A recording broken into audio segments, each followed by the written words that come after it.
Salam dostlar, siz bugün sizinle Gun Simulator'a gəlsəniz, böyle bir de oyun gəlir.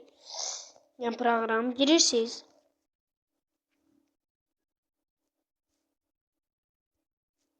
Gözləyirsiniz ki girsin.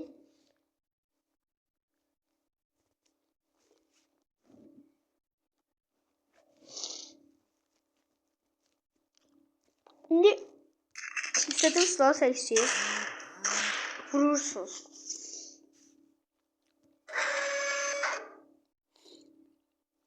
İndi düşünün, beni qorxutmaq istəyirsiniz. Girirsiniz silaha, mən dəstəyə qıla girdim.